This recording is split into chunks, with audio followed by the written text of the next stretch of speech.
Hi guys! Ngayon po ay gagawa tayo ng Tteokguk rice cake soup.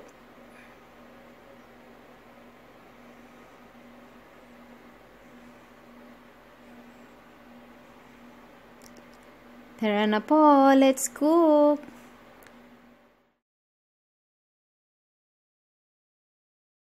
Guys, magpapakulo muna tayo ng tubig. So, ngayon kumukulo na siya. Lagay na natin ang ating beef. Lalambutin muna natin ang ating beef with garlic.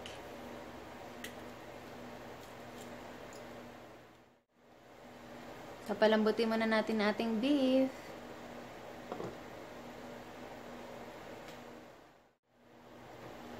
So, habang pinapalambot natin ng ating beef, separate nyo po yung egg yolk at egg whites. Then, lagyan natin ng konting salt, ng egg yolk.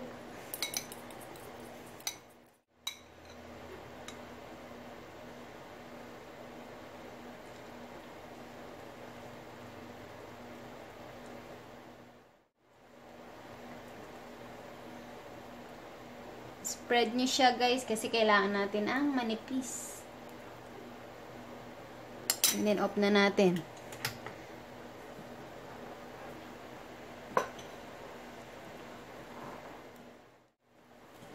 And then flip natin siya. So yung ating rice cake, ito po yung gamit ko. Nabibili niyo po ito sa Asian store. At isok natin siya sa water. Cold water lang po. For 30 minutes. Pagkatapos ng 30 minutes guys, i-drain lang natin yung tubig. Malamig na ang ating egg yolk na ginawa kanina. So, i-roll nyo lang at hiwain natin siya ng manipis.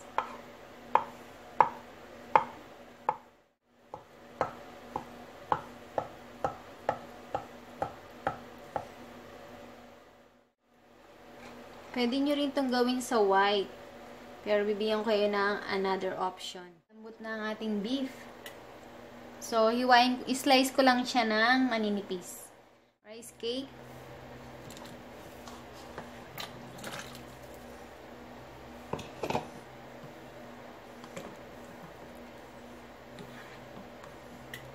Madali lang din pong maluto ito.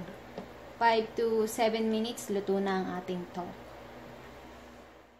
So, lagay na natin ang ating green onion. Fish sauce.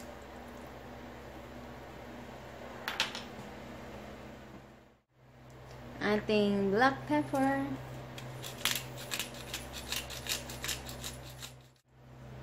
Sesame oil.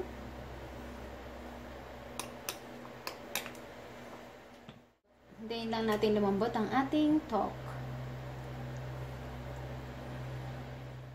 Then, lagay natin ang ating beef cubes. Kalahati lang kasi konti lang itong niluto ko. And so,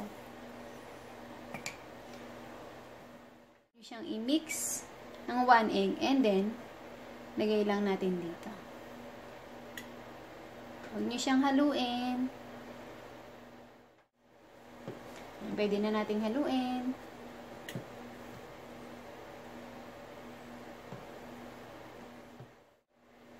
And, i-mix na natin yung ating beef. Iiwan tayo for garnish. And then, serve na natin to guys. So, lagay nyo lang po yung ating mga pang toppings. At ito po yung aking kim na nilagay. There you go guys.